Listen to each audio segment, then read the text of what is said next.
Okay, greetings, brothers and sisters. Today is Wednesday, January 1st.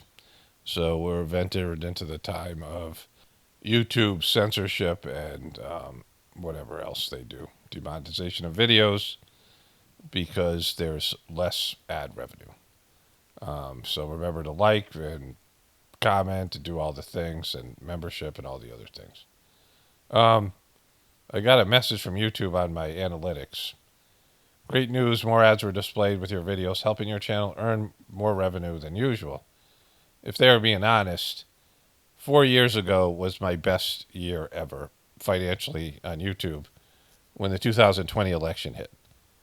And I made 4 times the amount I made this month, right? So whatever they're doing differently, people are saying there's plenty of ads. So it must be they're paying less for ads, like substantially so. And I don't know how it's working. I've looked into it. I've tried to figure it out, and I don't know.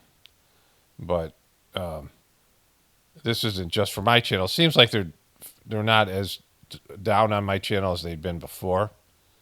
There's various levels your channel can be in, and in terms of algorithms, in terms of the kind of ads they run, and there's the privileged channels, and they all suck. And we're going to get into that in a moment, right? The privileged channels are the kind of channels that people do not come to YouTube to see. I'm going to show you Don Lemon's. I think I'll start off with that and the media stuff. But there's also breaking news about the WHO. So I want to get to all those things. But Don Lemon's and the people that they favor are not what people go to YouTube for. People who you can see them on mainstream media and you don't want to see them, right? And so they have a very small audience here comparatively to what they had, like Don Lemon at CNN, and yet YouTube favors them. Whereas people that you want to see, they hide you away, right? Which is, you come to YouTube for your specific type of genre of videos you're looking for and your specific people. Sometimes you've found people and they still don't recommend those people to you or whatever. That's what the shadow banning is, which is bizarre business model.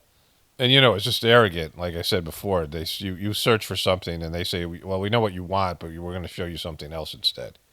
They game the search results to show you different things, and then what they recommend to you. And it wasn't like that. Remember when YouTube worked, and Google and the other search engines worked, and Facebook, all these social media platforms, when they worked, you would get what you were looking for. They would recommend to you things that they knew you wanted. I mean, if they're going to spy on you, they might as well. They know what you want. They have extensive data on you. But they still try to push you in the other direction, right? Which is, for a lot of reasons, bizarre and all these things. But we'll come back to that. So let me show you this news clip first, because this is very indicative of what's happening. This is yesterday, so it was I think on New Year's Eve that this was, or the day before, I don't know. But either way, it's on MSNBC, and let's get into it here. I do promise you is that I will lead our fight, and I will enforce fairness in our struggle, and I will ensure honesty, and above all, I will act. That was President Jimmy Carter reaffirming his pledge to the American people of honesty, no matter what. It is a long, long way from where the country was when he took office. You mean right after Nixon got impeached? Like, right after Nixon got impeached, right? You're saying that honesty was there and then now it isn't? Like, come on. It's just, there's differences, yes. And the evolution of media, cable news, and all these things.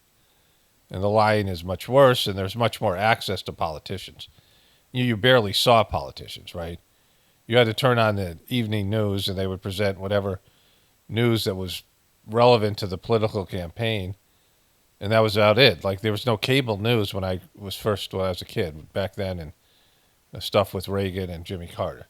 So there was 3 news networks, 3 channels, and cable was, I think, was just, I don't know when that even started, but it was after that, right? We didn't have cable TV till I was in high school, and maybe some cities and places it was earlier. But either way, it was not something that was around with Jimmy Carter.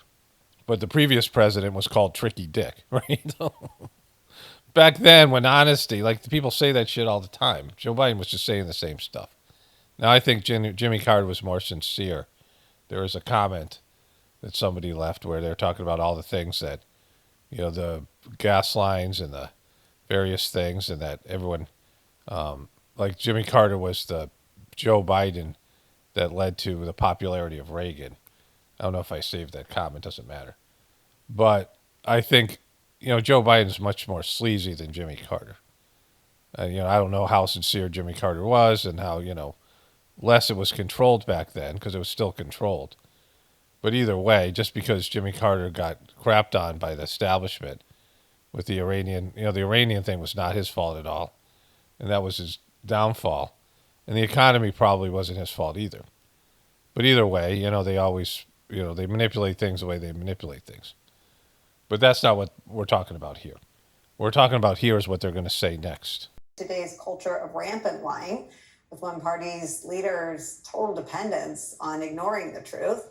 In a new book called Beyond the Big Lie, the founder of the fact-checking website PolitiFact, Bill Adair, examines what he calls the epidemic of political lying, why Republicans do it more, and how it could burn down our democracy. Okay, so this is going to segue in. I have one more piece here before we get to Don Lemons. So it's going to segue into there. So I want to cover that more. But, this idea that the Republicans do it more. Okay, but it's okay what the Democrats do, right? See, it's not that the Republicans do it more. It's just the official story. They both lie about the same amount. I mean, their lies are different and their origin of the lies, but the Democrats have the official story on their side, but the official story, for the most part, is just bullshit, right? It's not, it's maybe there's some truth in there, but it's not the truth. And so this is what we disagree with. And I'll get into this when we show you Don Lemon, because Don Lemon gets rolled by one guy on the street, and then there's some more stuff. I mean, he's just so horrible at his man on the street thing. It's like, it's great. It's hilarious.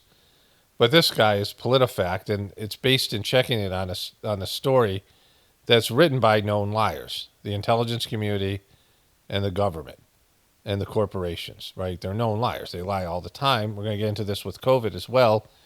And like their job in the CIA is to lie to you. The intelligence communities, MI5, MI6, Mossad, like all these various intelligence communities that are across the globe, and every country has them, is to lie to their people and lie to the foreign governments and lie to the news and change reality to fit the agenda. And everybody knows it, right? So we're not buying into it. That's the whole thing in this narrative. I'll show you the big lie compilation before we go to Don Lemon, because it's, it's a talking point. Like she's involved in that, this Marsha, Tom, whatever her name is, Marsha Wallace. And so, let's get into this thing here first. Bill Adair writes this, quote, lying matters because it destabilizes our social fabric.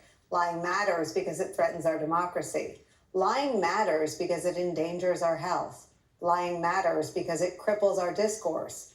With such an imbalance of falsehoods, our political parties and elected officials are unable to have adult conversations about the critical issues of our time. So a massive joke was played on the liberals. And it's this. When I grew up, when Jimmy Carter was president, the conservatives, America was so conservative, it leaned so conservative and so religious that they owned the narrative, right? The conservatives owned the narrative. They owned the official story. And the liberals were the conspiracy theorists. The young hippies and these people, they were pushing what was considered conspiracy theories. I don't know how much they used that term because I didn't watch the news. But I knew this, right? Everyone knew that the conservative mentality was sort of the backbone of America. And it started with a religion that was manipulated and, was war-based, right? Because Jesus wasn't war-based, but the religion was. And so, you had this right, it's the way that left owns the media now, the official story. The right used to own the official story. But the media started to become more and more liberal. And then these boomer hippies started to inherit positions or work for positions in corporations. And where they had liberal points of view, now were running these big businesses, which wasn't the case before. And it became evident in 2015 when they rolled out this agenda. Remember, it was whether biological males would be able to use the bathroom of females. And 60% of Americans said, fuck you, we're not into that. 60% of them.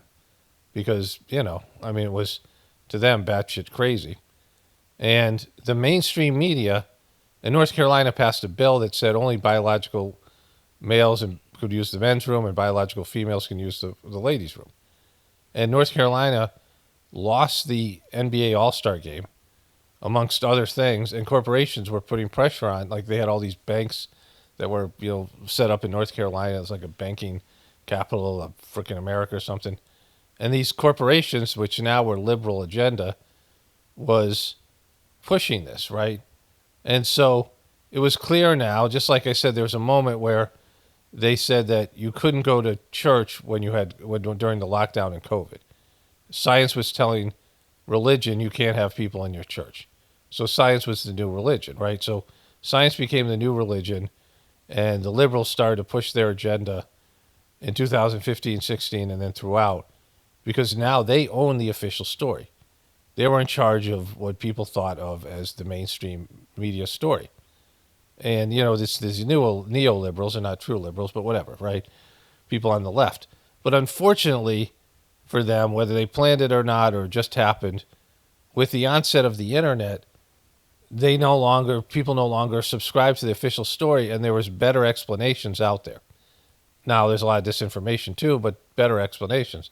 And so the liberals now own the official story, but nobody watches fucking news anymore, which is what this guy's talking about, right? And so the right-wing people who are now sort of in the minority in terms of the power blocks, there's still a lot of conservatives, but the right-wing people and older people who grew up with a different, morality, a different, and again, it wasn't a better morality because it was based in lies and conservative bullshit, but it's still, better than what we have now in terms of no morality, right? And they're not digging it, and then other people aren't digging it. And so young people particularly too, they get their news from the internet. So they don't believe in the official story.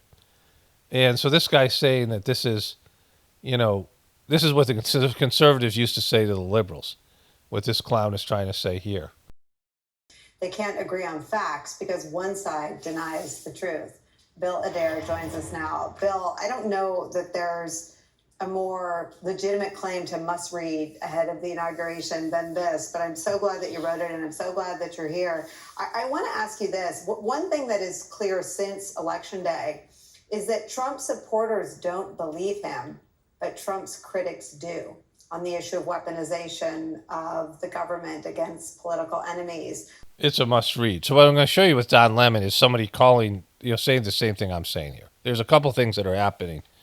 The thing with the Wuhan lab and the WHO, and this thing with Don Lemon, where people are saying things I've been saying for years. And eventually people catch up to things, right? If you're ahead of the curve, people eventually the mainstream narrative starts including these things, including the truth community and things I'm saying about spirituality and things I've been saying for years, because it's not hard to figure out where we're going. It's not hard to figure out what the problem is. It's not hard to figure out how you find the truth and what we need to do. People just don't want the answer, right? People don't want the answer. I mean, most people in the truth community don't want the answer. People don't want to hear they have to change. Right now, the evidence is overwhelming. Every one of us has to change drastically. And we don't want to, right? Like that's, so there's a resistance to the truth. Because when the truth is you have to change and you don't want to hear that shit, then you'll go to somebody that tells you, oh, no, you don't have to change, right? That's this Trump thing and all this other stuff. And everybody has to change, and particularly the people with power and the people who are the least capable of changing. And so the people who are most set in their ways and who have to do the most changing. But if you're talking about that this is the big lie, right? The big lie was a talking point. And it was a reasonable, anytime you say there's cheating and lying, you're going to be right. Like, there's always cheating and lying. And so it isn't like the big lie was like, oh my God, we have these impeccable elections, especially since this was a the mail-in ballots centered election because they closed the economy because of COVID. And again, I'm not taking Trump's side here because Trump sucks, and he's a part of it. But for him and his people to come out and say, yeah, there was problems with the election. Yeah, there always is. There's always cheating. They're always trying to gain an edge. It's a scummy business, right?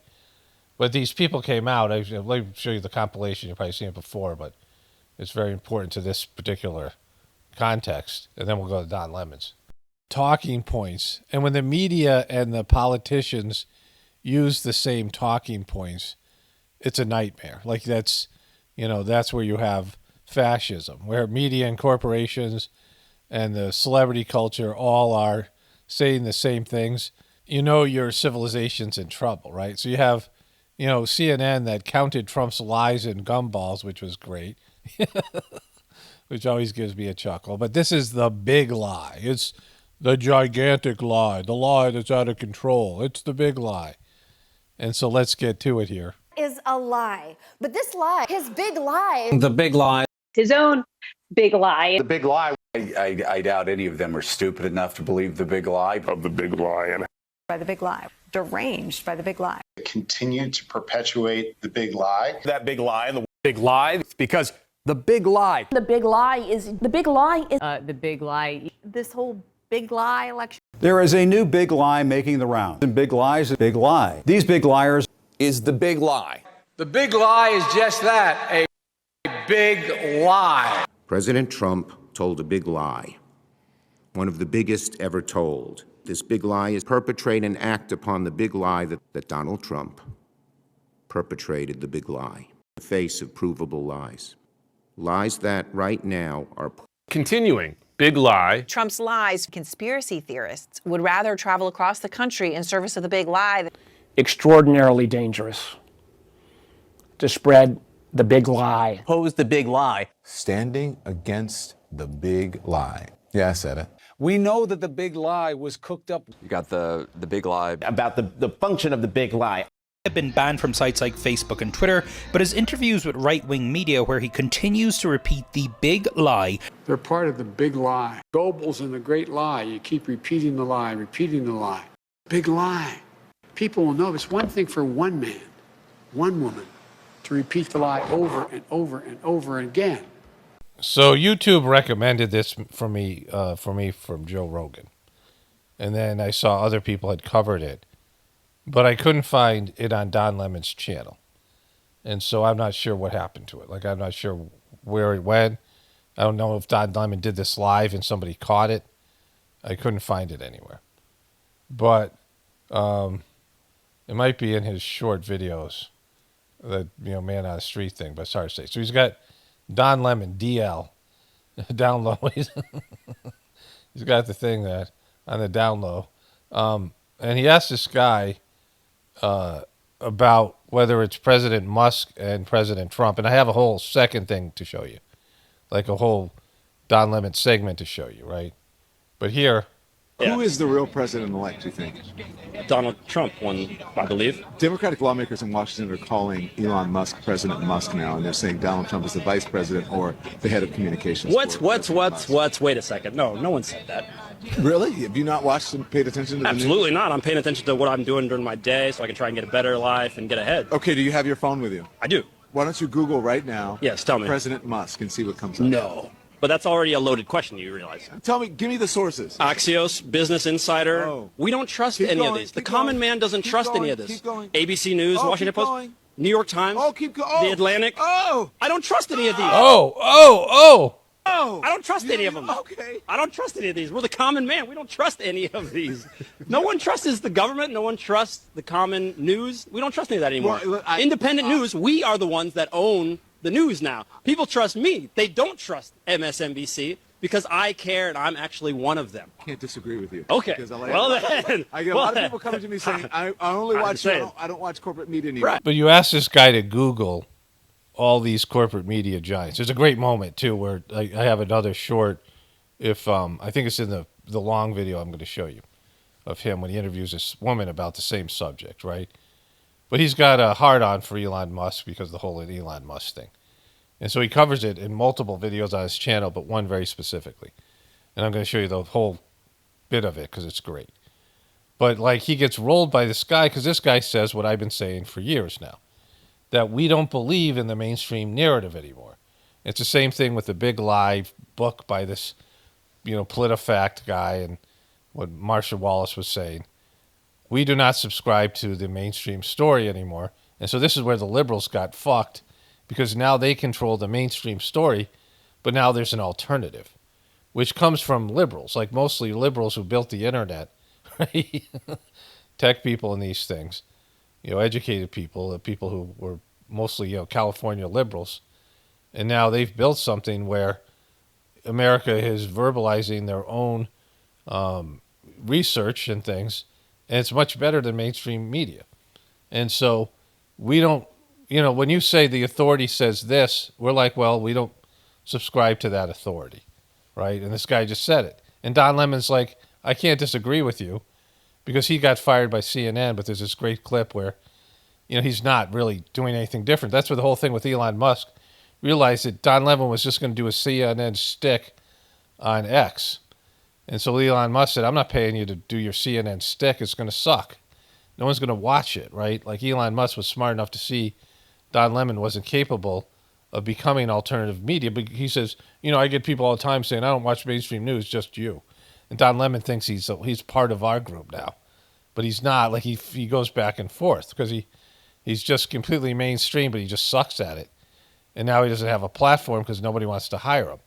He's just out there floundering and getting rolled by people on the street. Like he's all boom, pa, ba, boom, yeah.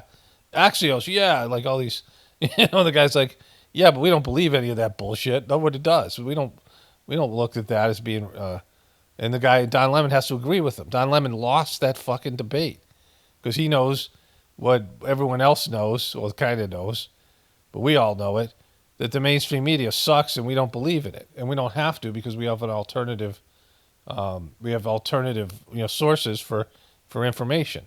The ones that CNN tried to call reliable sources, non-reliable sources, conspiracy theories.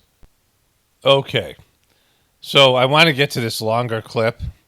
We'll get back to it in a second. This is brief. This shows how bad Don Lemon sucks. Yo, Don Lemon, what's up? Hey, what's up? What are you listening to right now? Right now, Viking, Saw Baby. Look at how cool Don Lemon is. He's listening to Viking Saw Baby, and then they play the music. Like this is he thinks that this is, people can't see through this. That's a guy he's paying. It's not some man on the street. This is a staged thing, which you all know, because anybody can see it, right? He's trying to look cool. Let's watch it again, right? Yo, Don Lemon, what's up? Hey, what's up? What are you listening to right now? Right now, Viking, Saw Baby. Yeah. Boom, boom, boom. Yeah, look at how cool I am. And like people, I recognize me on the street, and they're coming up to me and saying this stuff. Maybe something like that actually happened. People still recognize the guy, but they don't recognize the guy with like, oh my God, we missed Don Lemon. Wow, Don Lemon was so great. Like no one says that ever, right? Anybody saying that is like brain dead. And so when you stage things like this, you're fake, like he's like the fake internet people. The people who are on the internet who still subscribe to the main story. And this is who YouTube's favoring. YouTube is giving him the best possible algorithms and the best possible, ad revenue or whatever, if he runs ads or whatever he does. I don't know what he does.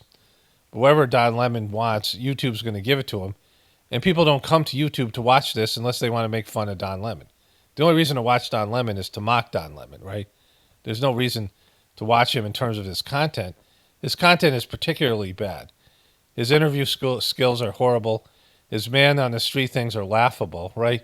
When you come on to the man on the street thing with an agenda, you don't lose when some guy rolls you on your bullshit, which just happened. We saw with this other guy.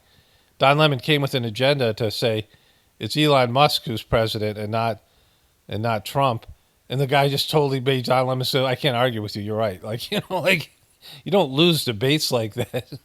You're supposed to be controlling your own narrative because you have an agenda. You're supposed to make your narrative go in the direction to push your agenda. He hates Elon Musk and he wants to say that Elon Musk is the president, not Trump. But no one believes that because Trump's such a narcissist. So let's get into it here. Okay, so this is Don Lemon at 5. Lemon live at 5. And so he got 8,000 views. Now, his CNN show had hundreds of thousands of views, and he has whatever, lot of subscribers and people who have, I mean, at least in terms of the numbers, maybe some of them are, he paid for that, but he has Instagram followers and Twitter followers, and he can only generate 8,000 views for a live show that has some, he's got to pay people, right? You can't make enough money to pay people on 8,000 views, and I don't think he's running ads here. I don't even know how he gets his revenue. He got $20 million from CNN, so he's probably just hemorrhaging money. I would say it's that much, but he's got to pay a staff. In a show that's never going to make money because he sucks, right? Unless he makes a big flub or a gaffe, no one's going to watch his shit. Like, he's never going to get big, views. Okay, so just go through it, producer. Let's go through some Democrats in Washington. Producer, you got probably like 2 people that are working for you, right? You need about 1 or 2 people. And he's saying producer. He doesn't know the guy's name. He only got 1 employee. He died.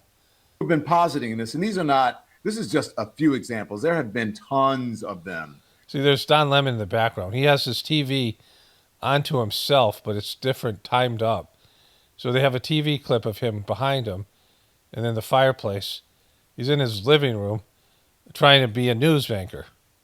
Saying this, and I don't think that they're going to stop saying it. Here it is. Well, first, welcome to the Elon Musk presidency, one where Donald Trump has been relegated to be the vice president. Clearly what Elon Musk wants, Elon Musk is going to get. There we go. Okay, and this is just an example, just to show you that I'm not making this up. Here goes I'm not making it up. News people are actually saying this. The Democrats are actually saying. Why would the Democrats say this? Because they want to drive a wedge between Donald Trump and Elon Musk. Donald Trump has incredibly thin skin, and he's cut off people before, like Steve Bannon and other people, when he thought they were getting more attention than he was. And when he disagrees with Elon Musk on something, he'll either toss Elon Musk to the side or get into some kind of thing with him, whatever it is. They're already competing because Trump is taking Truth Social public, which is going to be $1 billion company, and Truth Social and Twitter X are in competition. And so the Democrats want to drive a wedge between them because they know how thin-skinned Trump is. That's the only reason they would say this. And they want to undermine Trump's presidency. But no one's believing it. Like, I watch CNN and MSNBC, and I haven't heard this. So this is an abstract thing that's happened. Maybe a few people have said it, but it's the only place I've heard it is here. It's obvious something that they would say, but it's not like some major talking point. It's not like the big lie, right? Another one. Republicans just seem to be going nuts, and so we'll see what it is that they decide to do to the country. But my main question is just if Elon Musk is kind of cosplaying co-president here, I don't know why Trump doesn't just hand him the Oval Office, or Speaker Johnson should maybe just hand Elon Musk the gavel if they just want that. Who is this guy? Like, you're scraping the bottom of the barrel when you don't recognize the person. Billionaire to run the country. It's on C-SPAN. That's on fucking C-SPAN. And this is how deep he had to go down to find something. This narrative, right? Like, this is a talking point the Democrats want to push because they don't really have anything else right now. I mean, they have lots of other things, but, most of the stuff, the stories have already, the stuff with RFK Jr., the vote's going to be there, it's not. And then the other people, Hegsmith, Matt Gaetz is gone. And those stories are behind us, right? Like, it's just, they were there and now people have moved on to something else. But they're always going to be pushing something like this, right? So there you go. So again, now you guys can tell me if you agree or disagree. So this is, look, behind him, they're running this feed. It's behind what he's doing now because it's going into the TV. So he's running his own feed behind him. Like, he's so unprofessional. Like, he's unprofessional for YouTube. There we go. Read on a bill. They signed it. And She's a Appropriations Committee ranking member, Democrat, Connecticut. What? They got scared because who's this ghoul? President Musk told them, President Musk said, don't do it. See, they've been saying that Donald Trump is a narcissist for years, which he is. Donald Trump has a monstrous ego. And Donald Trump is all about appearances. Like we know from his financial dealings that he wasn't a good businessman.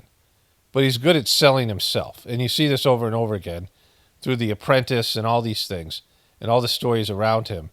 He made bad business decisions, but he was always able to get people to give him money and give him jobs like the Apprentice, and even convince the American people, some of them, to vote for him, because he's good at selling himself. And he really cares about what people think about him. And he's very performative.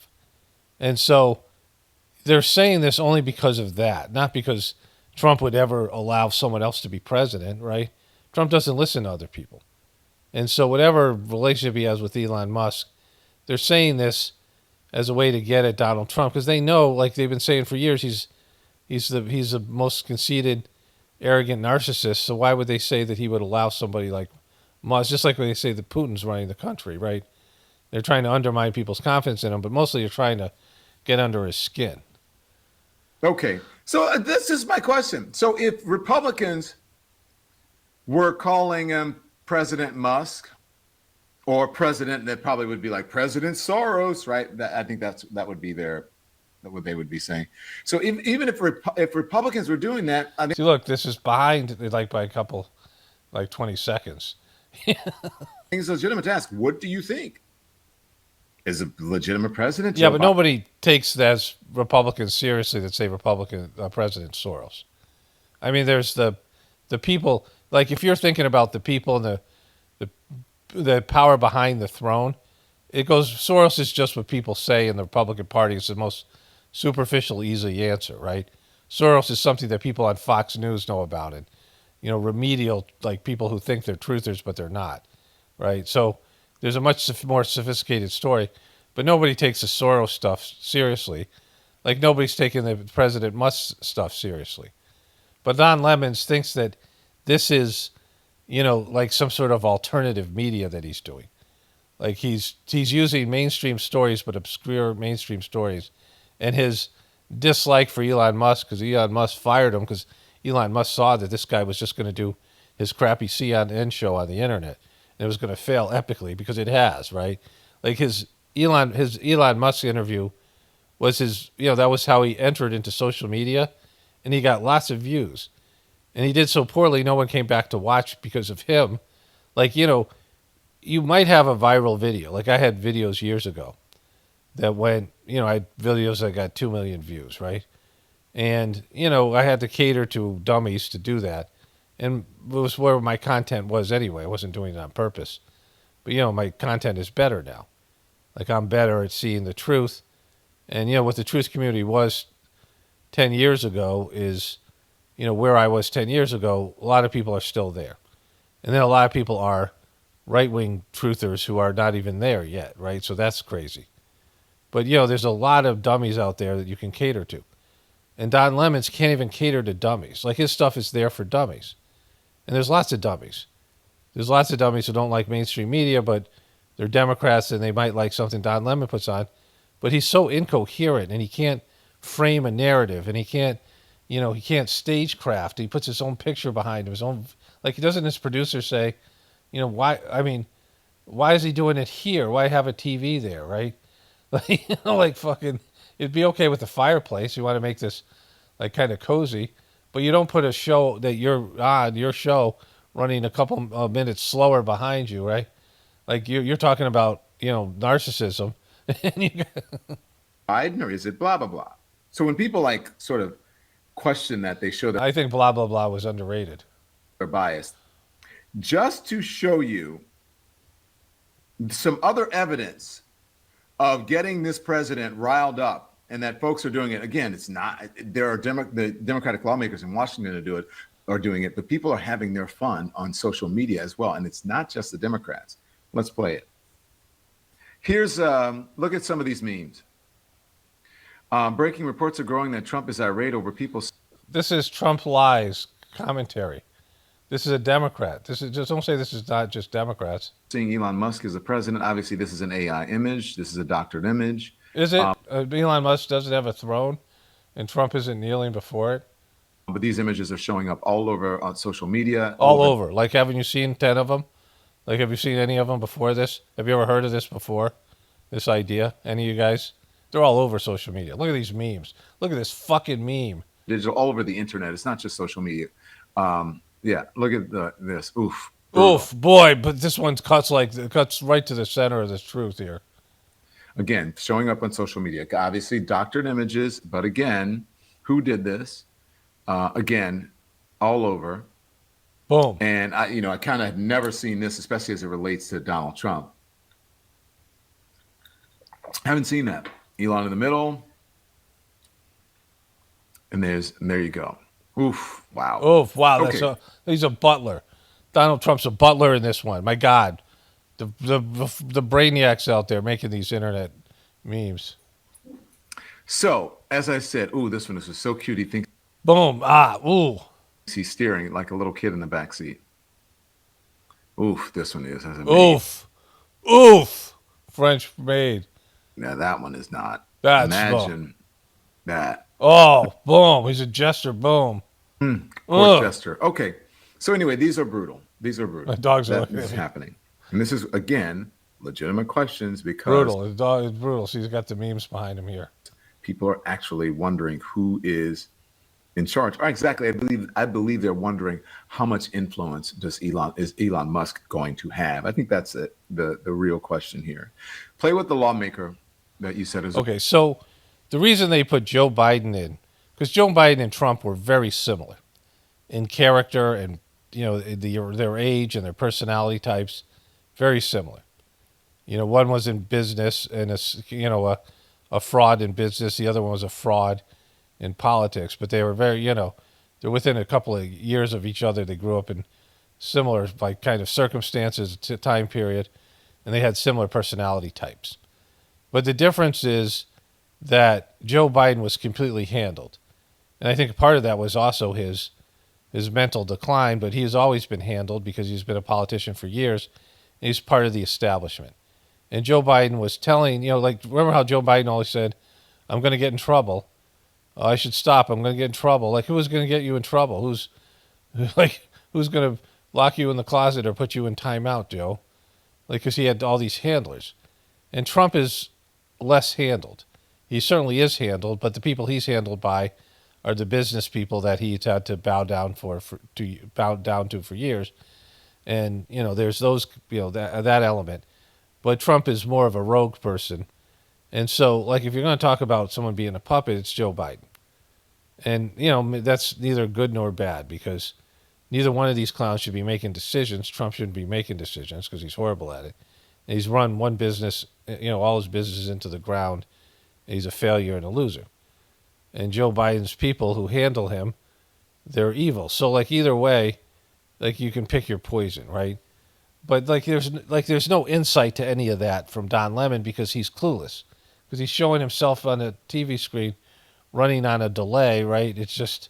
The Republican lawmaker, right, who's saying, basically, I think the Republican lawmaker is saying he may not be the president, but he's certainly akin to, what did he say it was? A head of state. Partisan deals negotiated and led by the Speaker of the House. What role exactly? Where's he going? Where's Don going? He just got up in the middle of his show. Is he playing here? It's kind of interesting. We have a president. What's he doing over here? Vice president. We have a speaker. It feels like as if Elon Musk is He's tending to his fire. Minister. And I spoke with Elon a couple of times this week. I think many of us... Unelected. Well, unelected, but I mean, he has a voice. And he has a voice. We all know that. That's not hidden. What did you get up and do there, Don? There you go. So even that guy is saying he's like, there's some unusual power from someone who's not elected. As Margaret Brennan said. They all have advisors, right? They all have their people that are there in their, just silly. You mean there's no other handlers? They're all handled. It's silly. This is a silly non-event. This is what it caused Donald Trump to do this weekend as he was speaking at TP USA. TP USA. create the new Department of Government Efficiency headed by Elon Musk. Woo!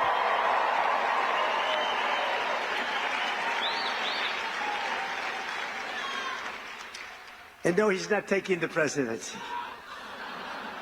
I like having smart people. You know, they're on a new kick. Russia, Russia, Russia, Ukraine, Ukraine, Ukraine, all the different hoaxes. And the new one is, President Trump has ceded the presidency to Elon Musk. No, no, that's not happening. Look at Don Lemon so happy. Of course he's going to say that because Trump has the thinnest skin ever. Like even the most obscure thing, if Trump hears about it, he has to talk about it. Because, you know, he can never just be like, oh, they're trying to bait me. Trump is the easiest person to work. And they're working him in a very, like, obscure way because no one's really saying that, right? Elon's done an amazing job. Isn't it nice to have smart people that we can rely on? Right? Don't we want that? He's done a great job. He's not going to be president, that I can tell you. And I'm safe. You know why? He can't be. He wasn't born in this country. Just joking it out there, but come on. Come on. Oh, come on. Come on, look at it.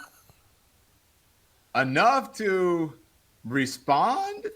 Really? Why doesn't this thing have more views? It's such cutting-edge material, Don.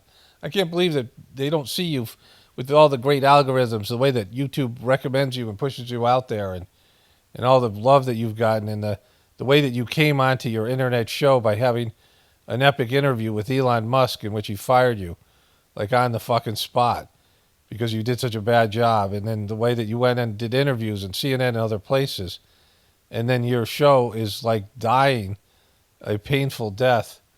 I mean, he gets, you know, slightly more views than I get, right? With all the algorithms and all the issues and all the ways truthers are, you know, discriminated against, the fact that I have an abrasive personality and I'm always pissing off people, even people like my show. and like he's getting my kind of numbers, and he has a staff and all these other things, right? It's silly. Like you're horrible at this thing. Like you're just not good. You know, nobody wants to listen to what you have to say. You don't have like a good mind and a good grasp of reality, right? Where you get rolled by people on the street. You come up with these remedial stories like you're making some cutting edge declaration. This thing's just a goof. It's goofy. It's memes and shit. It's goofy shit, right? Really? Enough to respond. I think it really got to him. And you know what really got to him? I'm pretty sure all of those memes and everything got to him. But I think this is what do they call it? The piece of resistance. You think he watched every one of those memes? This is the big one that I think really got to him. Roll the Lincoln Project. Project salutes Vice President Donald Trump. As Vice President, Trump will finally have the time to do the things that make him happiest. Talk about old movies, playing on his phone, admiring the assets of other men. Meanwhile, President Musk can get down to the business of running the country. We at the Lincoln Project are confident that Donald Trump understands his position. Elon is smarter, wealthier, more charismatic, has a far superior and more successful social media platform and company, is more successful with women. Donald Trump's thing's worth $2 billion, and he's going to make bank on that. You know, I told him, you know, I'd tell him, I said he should have done that years ago, and he would have had a place to speak. Remember, they totally deplatformed Trump after he lost the election and the January event thing happened. But Lincoln Project sucks. I mean, this is just bad content, right? Like, they're just horrible. Not because they're liars and, you know, not because Trump's good. It's just they're so remedial. I don't know how they keep afloat. Like, anything I've seen from them is so subpar. But, of course, Don Lemon thinks it's brilliant. And a better dancer. As President Musk and his assistant J.D. Vance select appointees and write policies, we feel certain Trump will play his part because he's a good boy. Who's a good boy? Trump's a good boy. Boom. Lincoln Project. Wow, that's brutal. What did you guys think of that? Brutal. It's so fucking brutal, Don. brutal. I mean, they just cut to the heart of the matter. Do you think that got to him? I think that it did. Look, remember, I don't know if it's, look, I'm not saying this. So don't blame me and don't say that I'm stirring up mess or trying to start mess. You're not starting a mess. You are a mess, Todd. This show is a mess. I'm not saying it. I'm just covering other people who are saying it. Go ahead and say it. Like this is some hard take. I'm not willing to come out and say that Musk is really the president. I just don't want to make that. I'm not saying it. Other people are saying it, not me. Just reporting the news. And maybe the folks they don't want to hear it. They are going to pretend that they don't hear the news and they don't know what's going on. But y'all know what's up. We know what's up because we're watching Don Lemon. We're the brainiacs. I mean, we're the cutting edge of human consciousness. And you know Donald Trump is not going to like it. Trump is thin-skinned, so I know that he's pissed him off. Winky Campbell. Bring in Winky. Like, he got a comment. So, if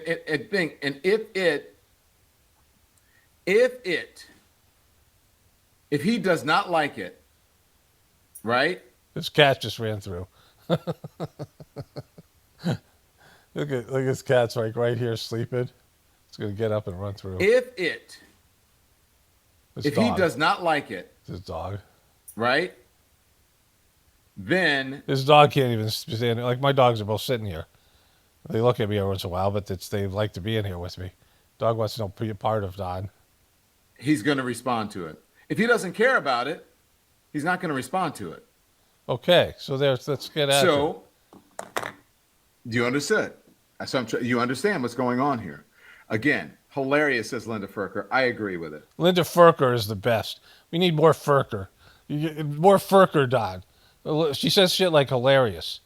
I mean, need Furker. We don't have enough Furker. And I think that he does care. Let's go to the folks on the street. Go, okay? Lincoln Project.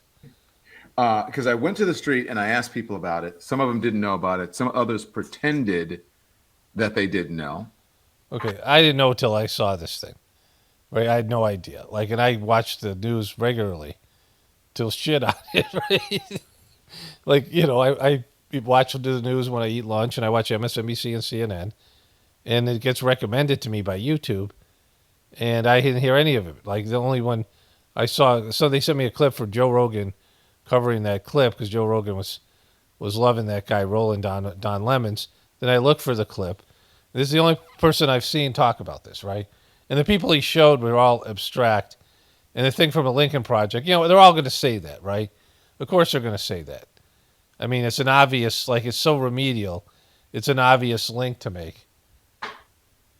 But here we go. Let's roll it. Man on the street. This is from our social media. Let's roll it. Presidents do we have right now? We have two. Who are they? Biden and Trump. I thought you were going to say Musk and Trump. No, Musk is the vice president. He is. Yeah. He's the real vice president. Yeah. Even though he wasn't elected? Even though. J.D. Vance, where's he been? Yeah. But, you know, Democrats in Washington are calling Elon Musk President Musk and saying that Donald Trump is a vice president. Yeah, I've heard that. I think that's going to happen. Trump he's gone. He's lost. Musk is even worse because he's cheerleading this guy on. Like, politically, man, it's over. What's over? Life in America is over. What do you already? So Don's so lazy, he's got to bring his dogs for a walk when he's interviewing these people, right? His dogs just got to sit here and listen to his drivel. Say that. Just watch what they do. Just watch what they do. Boom. The man on the street. Cutting edge. Don getting it from the man on the street. I had a little Santa hat on. Now listen, I had that Santa hat on, right? I was just great. Like, it was Christmas time. To social media, but we don't edit to change anything. There's nothing that changes. We may shorten them. We may make them a little bit faster. So we speed them up. We edit things out, but we don't change anything. He just said that shit. But we don't change it. This is what those folks say. We don't edit it. Like, this guy didn't say the opposite of that. He didn't say that. No, that's wrong. And the clip that said that, I hit away, right? Because he doesn't have the one guy who confronts him, right? This is a show he's putting on. So the guy who confronts him, which I can't find that clip. It might be on Facebook or something. But I can't find that anywhere. So somebody caught it. but it's not there, easily. It's not easy to access. I looked all through Don Lemon's shit, which is a freaking nightmare, and I couldn't find it. I know that some people say, "Oh, this is very heavily edited." It's not heavily edited. It's just so we kind of fancy them up a little bit. The clip I used was somebody else who had saved it. It was the best version. I found a few of them, but that guy had the best one. Okay, here's one more. Who's the real president-elect? What do you mean? Okay, so you didn't hear what she said, right? He cut off what she said there. And what she said was, "Hi, CNN," because I saw the short clip. I'm going to go show you the short clip here. Okay, so here it is right here, the whole clip. I'll show you that in a second. This is the guy we just heard. These are other people we're going to see, United Healthcare. Are you concerned about drone sightings?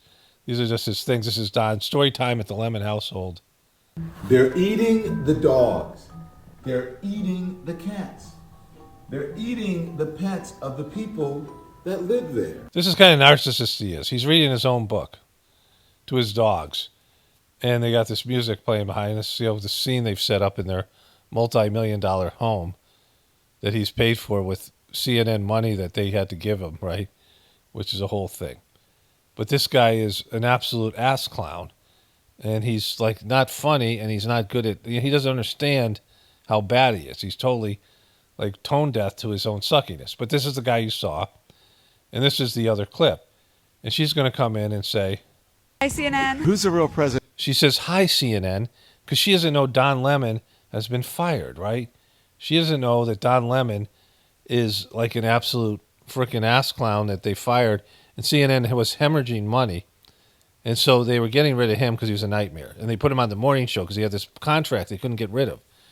And then they fired him. They tried to fire him for cause for being abusive and sexist to women, his co-anchors, and other flubs he made.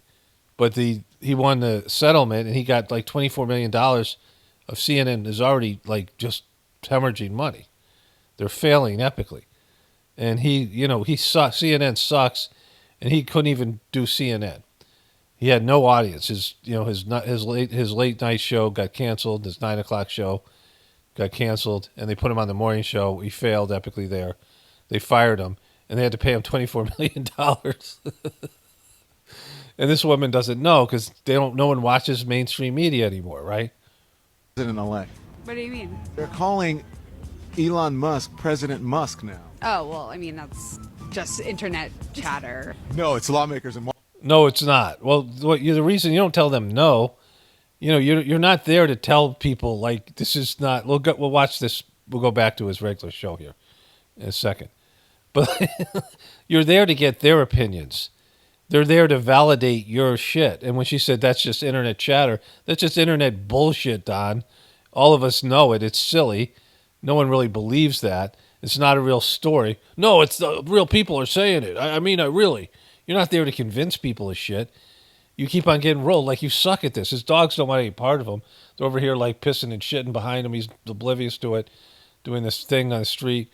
He's got some person on their phone. He's got probably one staffer now that does all this stuff, right? Some some kid who's like too lazy to get a real job. He's working for Don Lemon's. And his dog walker who's internet savvy. So let's get back to the show here. They're calling Elon Musk President Musk now. Oh, well, I mean, that's just internet chatter. No. Now he's put some music behind it, to make it, even more annoying.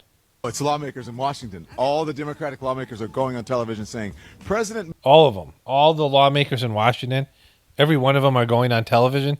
You showed us two people, we don't even know who the fuck they are. You didn't show us Chuck Schumer saying it. You didn't show us Nancy Pelosi saying it, people that we know who their names are. You showed people we didn't even know who they are. You just said all of those people. You're supposed to be a journalist, right? Well, I mean, that's just internet chatter. No, it's lawmakers in Washington. All the Democratic lawmakers are going on television saying, President Musk wanted to get rid of the CR.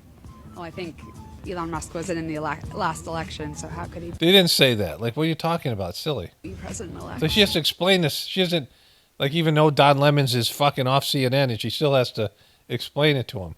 Do you think it's going to tick Donald Trump off if people keep calling Elon Musk President Musk? I don't know. No one. Why do you think that clip completely destroys your point of view, Don? None of the people heard it. You showed another guy who didn't hear it. He kind of agreed with you in a joking way. These other people wanted no part of you. They still think you work at CNN. You had to argue with them and make up bullshit about all the lawmakers, Democratic lawmakers were saying it and they weren't. And they didn't give you anything there. That was not worth showing. That was showing your failure. I wanted to answer that, right? So anyway, a lot of folks had not heard about it. I bet they have now that Donald Trump has responded. Here's another one. You said in the beginning, most of the people heard about or they're pretending they didn't. He didn't, like nobody heard about it. Look at him. Do we have co-presidents?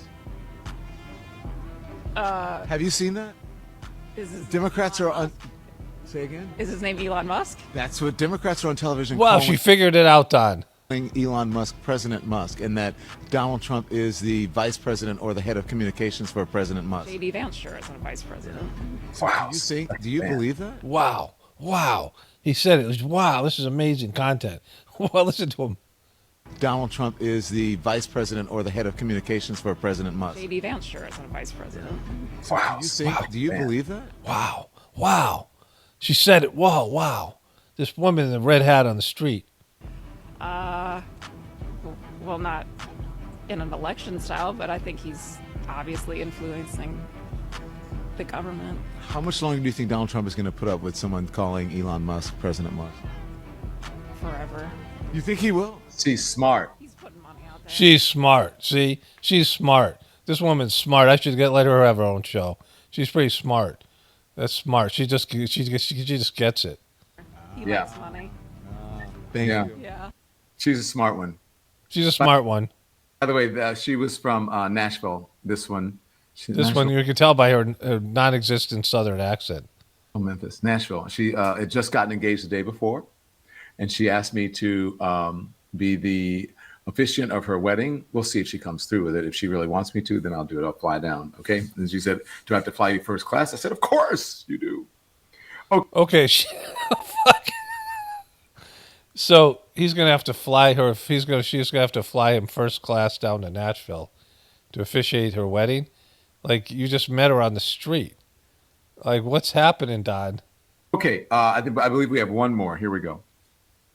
So, if I had talked to somebody, I mean, this isn't even a fan of his show, just somebody randomly said on the street. Someone said, "I want you to officiate my wedding," and I'd be like, "No, thanks." I mean, I can't do it anyway. No, I'm gonna fly down to Nashville. I have time for that, right? Have co-presidents right now, you think? Co-presidents? Yeah. The Democrats are calling Elon Musk President Musk now, and Donald Trump Vice President Musk. Not the Democrats. Like, an obscure amount of people and some goofy thing done by the Lincoln Project. You showed no evidence that this is a widespread phenomenon. Vice President Trump or head of communications. What do you think of Democrats calling him President Musk? I haven't seen that. Personally, I think that's odd that he's in that position of power and for people to call him that. I don't know if he's the best person to be representing us in our government. So, smart folks. Okay. Smart folks. Boom. So here's the thing. When you ask folks these questions, they believe that that's sometimes people think, or at least they try to pretend that is something that I think. Do I think that Elon Musk is the president of the United States elect? No, of course not. So what the fuck was this? If you don't even think it, nobody thinks it, Don. So what is this, right? Why did you do this? I'm not stupid. I'm not stupid. Then why did you present it like that, right? I'm not stupid. Then that was just a total waste. This is great. I didn't even see this. I only watched a little bit of this. But do I think that there is that Democrats have an agenda to call him that? Yes. Yeah. So what? So it's a lie. So the Democrats are lying about calling this to provoke Trump, and so it's silly. What is this?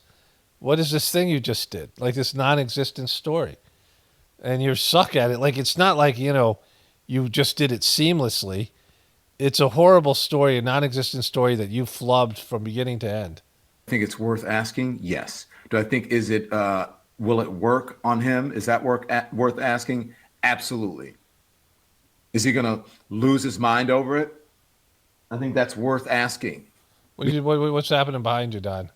Because Donald Trump. See, look, he's back when he. This is like a 30-second delay. You know, Donald Trump likes the spotlight. There's only so much room, and for the spotlight, and the Klieg lights can only be on him. Twirling Kanga gave Don $5. Look, they had the $50. Don, this is off topic, but I'm generally concerned about what the major negative event may happen under Trump. In 8 years of George W. Bush, we had 9/11, the Iraq and Afghanistan war. In Trump's last term, major mismanagement of COVID, among other things. Okay. You know you're going to give Don $50 for that so you can get your comment on here? Like that. This is Don's, this is like him, you know, this is what it takes to get like on Don Lemon's show. You have to give him money to post these comments. Klieg lights can only be on him. So that is a legitimate question to ask. Do you think, and everyone has been asking this, everyone, how long is this going to last? Even Republicans have been asking this, that someone is sharing, Donald Trump has to share the spotlight with someone, especially when the person sharing that spotlight is outshining them. Okay, so who gives a shit? Like, who gives a shit? I mean, it would probably be better for all of us if Elon Musk was gone. Doesn't matter. None of this stuff matters. It's silly. And so this is a non-story. Let's go back to this one clip here. Okay, so go back to the beginning of his show here, right? This was his premise. This was his setup. Okay, so just going to just go through it, producer. Let's go through some Democrats in Washington who have been positing this. And these are not, this is just a few examples. There have been tons of them saying this, and I don't think that they're going to stop saying it. Here it is. Well, first, welcome to the Elon Musk presidency, one where Donald Trump has been relegated to be the vice president. Clearly what Elon Musk wants, Elon Musk is going to get. There we go. Okay, and this is just an example, just to show you that I'm not making this up. Here goes. Because I make shit up all the time because I'm not a real journalist and I'm now on the internet, so I don't have an editor or anything, and nobody's telling me what's good content or not. So just so you know, yeah, you are just making it up because, you know, there's a few examples. That was some obscure Democratic representative from California, and people talk shit all the time. And what you've reported on is the Democrats are a bunch of liars who want to provoke the current president, who is thin-skinned and narcissistic, and try to divide him and drive a wedge between him and Elon Musk by claiming that he's just second fiddle. Like, that's all you said. The Democrats they produce talking points and bullshit when they should be trying to solve the impending apocalypse, and that they're supposed to be the sane ones in your worldview, and they're the ones who are doing these little petty things to provoke Trump instead of trying to figure out how to stop America from collapsing, right? But here's the real piece that I want to get to here. So let's revisit this. This is Linda Furker. Remember Furker? Furker.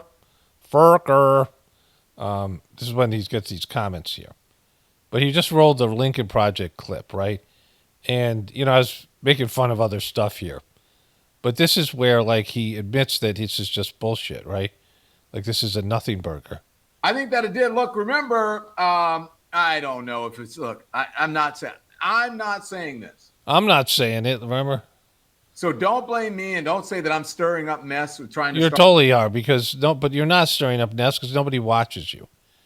You know, we'll go to his comments in a bit here, maybe. His real comments. I don't know if he's deleting them. We'll go see and look at it. But, you know, I think probably a good portion of his audience are people who want to make fun of him, right? Because he gets made fun of a lot. And, like, even, you know, Joe Rogan, who has a much bigger audience, is making fun of him. Like, people still are bitter about how shitty he was over at CNN. But, you know, I mean, this is really sad here. Like, he doesn't understand that this is not something that you cover.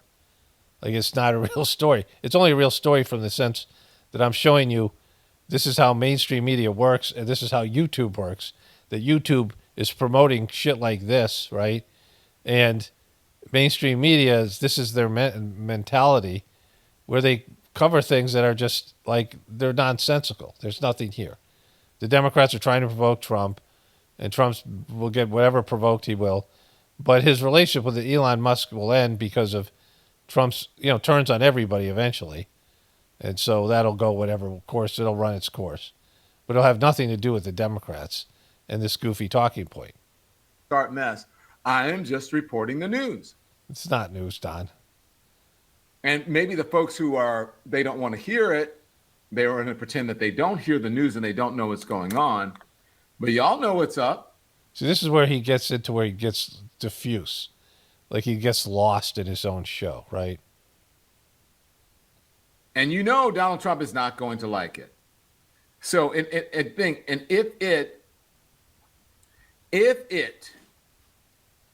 he does not like it, right? Right? Yeah, Don, right? Then what?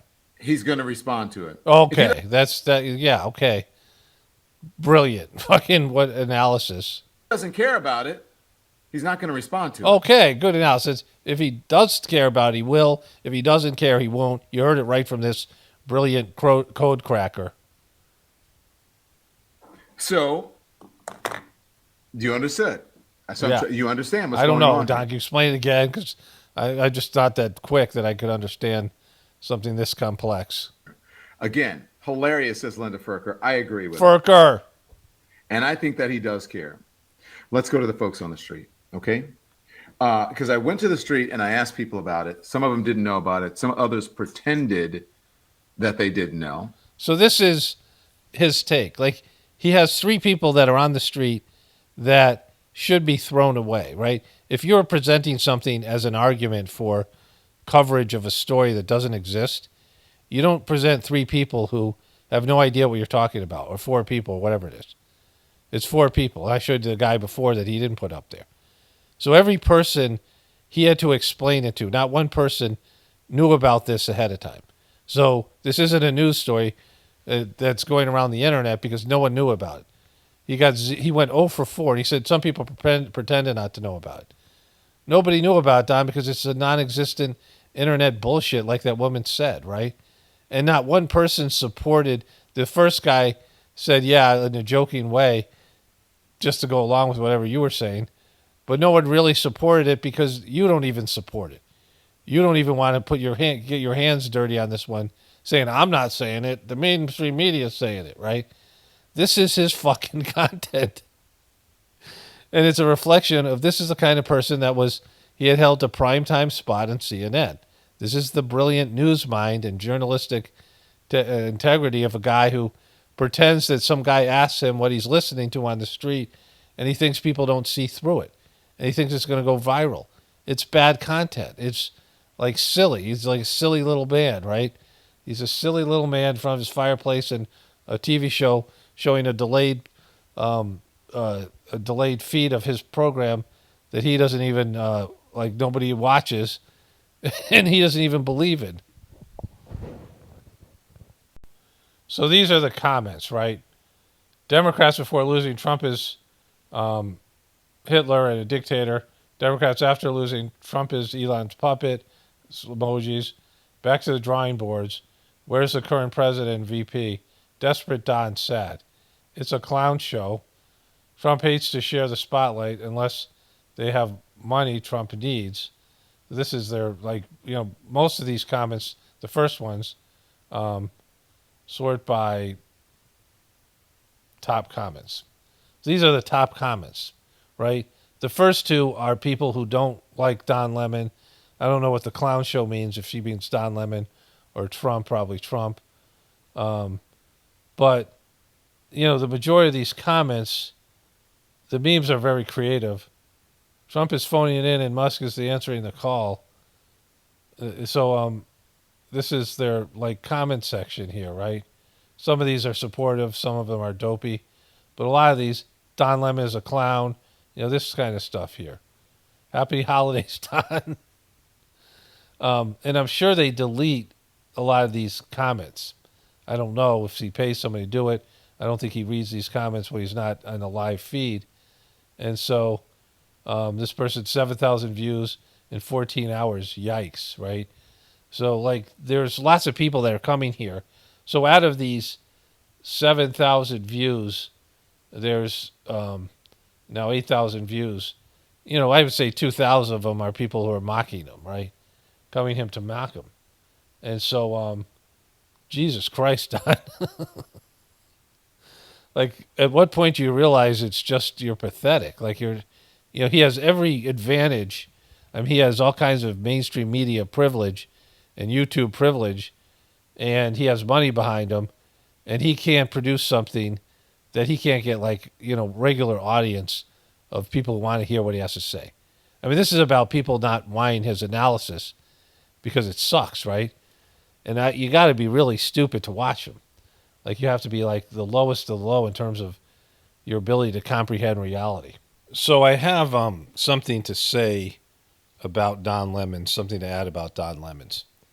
And then, make a greater point about all this type of media and my channel here and the rest of it, right? In the big spectrum of things, right? Don Lemons is really fucking clueless. And I don't know how clueless he was in the beginning as time of CNN. He was probably sharper in the beginning. Maybe he's had some cognitive issues since then. But right now he has no idea what he's doing. And he has no idea what's going on in the world around him. Very much like Joe Biden. And to Donald Trump to some extent. But Donald Trump is at least better at this one thing. It's his one really great quality for him. It's not great for the rest of us, but it's great for Donald Trump. And that is, he knows what his audience wants to hear. He knows what's interesting to people. He knows how to tell a story. He knows how to captivate a crowd. And he knows how to captivate this specific crowd, a crowd he really doesn't identify with or believe in and doesn't really share much with. The Trumpers and Trump are very different, right? He's an elitist, silver spoon, millionaire son who grew up in New York and a part of the beast and a part of the whole establishment. And these people are anti-establishment. He is the deep state. Like, he is the poster child for a corporate person who's a part of the deep state, doing deep state shit.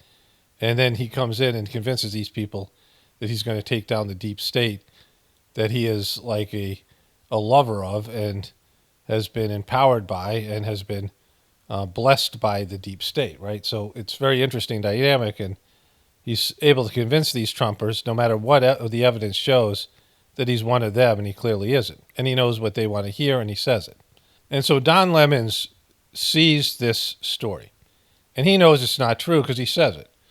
He says it twice. He says it, what was the clips I just showed you in the beginning, and then at the end of it. He doesn't believe that Elon Musk is a legitimate president. And that's a conspiracy theory, right? This idea of having handlers and people, but Elon Musk was never Donald Trump's handler. Elon Musk was somebody that Donald Trump brought on board because Elon Musk endorsed him. He became a Donald Trump fan, and so Donald Trump loves fans, and so especially somebody who's rich and smart and these things, right? And however long that lasts or not last, he's not the legitimate president, and who would want to be that? Like, Elon Musk isn't going to run for president, right? I mean, even if he could, it's much better, in the Sajmark tradition, the teachings, it's better to be friends of the king than the king himself. Be the king's bestie, right? And you're in a position where you can make changes or do things or enjoy the wealth and privileges of the king and not be responsible for the results, right? You're just there with the king, and like when the people turn on the king, you're like, I didn't know that guy. He wasn't really my friend. I was like whatever. And so being friends with the king is better than being the king itself, which, makes total sense if you think about it in every possible way.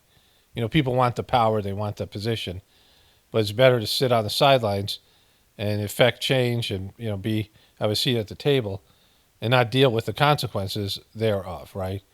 I mean, all these positions that you're the head of this department, head of that department, Elon Musk is just this advisory person who, no matter what happens, probably won't get blamed for it. Maybe will, by the media, just because he's Elon Musk. But if he was somebody less known, he could just skate through and nobody even know he's doing it. I mean, it'd be better to be completely anonymous on top of it, right? But Elon Musk can change things for his benefit, his company's benefit, and his, all of these things that he's already benefited quite a bit from the Democratic policies on electric vehicles. He's got billions of dollars of government money to do his corporations and all these other things that he does. Either way, everyone knows this is a ridiculous story. And as much as Don Lemons and CNN push back against truthers, they know conspiracy theories and things that pop that are outside the lamestream, media boring narratives and the narrow bandwidth that they're allowed to operate in. He knows that you have to say things that are, edgy. So he thinks this is kind of edgy, but it's not. Like, he found some memes, he saw a few people talking about it, and he made it bigger than it was. And his people are like, this is nothing. Like, it's not interesting. And he doesn't understand why it's not interesting. Because it's not, like, interesting, right? With all the things that you have accused Donald Trump of, the criminal behavior, with all the things that are going on with, like, Pete Hegseth and, these other guys, Matt Gaetz and all these people, him, being triggered by people saying that Elon Musk is the real president isn't it's just not even something worth talking about. And he's putting it in the title like it's clickbait. And he's putting it out there like, this is something that's going to grab people's attention. And it's not, because he doesn't understand people. Like, they're so far beyond something as silly as this. And all these people said the same thing. Or most of them said the same thing. 3 out of 4 were basically saying to him, yeah, this is just a way to provoke Trump, and it's not real, and the media isn't trustworthy. And, he doesn't even understand that his content doesn't support his own content, right? His own premise, because he's clueless, right? Because you have to understand what's interesting to people and why they might watch you, right? So for me, it isn't because I'm social. Like, the things that people suggest that I do live streams where I, call people's names out and, hey, that shit. I'm horrible at that. Why would I ever do that when I'm horrible at it? It's what people want. They want to be acknowledged. They want, interaction. But I'm not going to, I'm not good at that. I'm not a social person, right? And so, what's good about what I present if I'm not going to be social? When I waited tables years ago, I wasn't a social waiter, but I was technically good at delivering the food. I have a pattern recognition mind. I'd figure out how the restaurant worked. I figured out how to get in the good graces of the cooks and the people cooking the food. We'd go out and buy a beer or something, whatever it is, right? We'd hang out a little bit, socially connected to the kitchen, because, there was female waitresses that the cooks were interested in romantically or whatever, or were flirting with, right? And so, you had to do something to be like pals with them, right? I was always pals with the kitchen. And so if there was an issue, which it almost never was, and that was the other thing, like, I didn't fuck up a lot, my orders or anything like that, because I was organized. Even though I'm dyslexic and I have, issues with that kind of stuff, I'm kind of a sloppy person. I was able to manage my tables, not get stressed out, even if I was in the weeds, and figure out and communicate with the people at the table. Do you want your food bang, bang, bang? Are you in a hurry? Is this more of a relaxing type of situation? Or be able to read people. And so, I was able to operate where they didn't even notice the waiter at all, right? Where they just, I had a good experience. Like, the waiter wasn't a part of it. Now, if I was more social, sometimes people want to be entertained. Sometimes they want to interact, and I wasn't good at that, right? So, but I was good at the technical stuff and being organized and these things.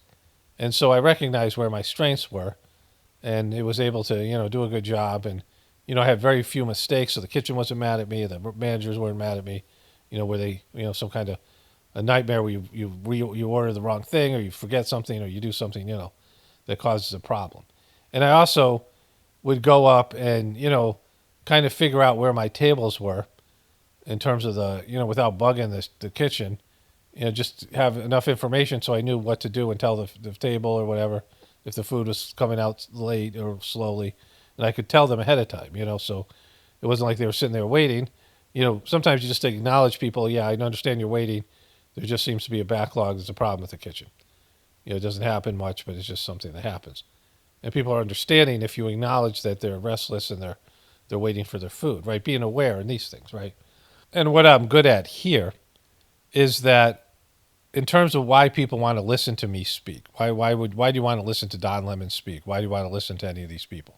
What do they have to offer? You want to hear their thoughts, right? Because that's when you're analyzing these types of things, what makes people tune into you rather than somebody else? What do you have that's unique? Now, certainly the jokes and the funny part, that's good, because that makes, people laugh and, people want to lighten their day, right? So there's, things like that, but interesting things that they wouldn't think of themselves. Points of view, bringing it back to the spiritual. And it's stuff that people don't want to hear, right? I have to almost create a market for the genre of videos I'm making because people are unfamiliar with many of the ideas that I present here. And I could just repeat the same things that other truthers do and do the same kind of content, same kind of structure.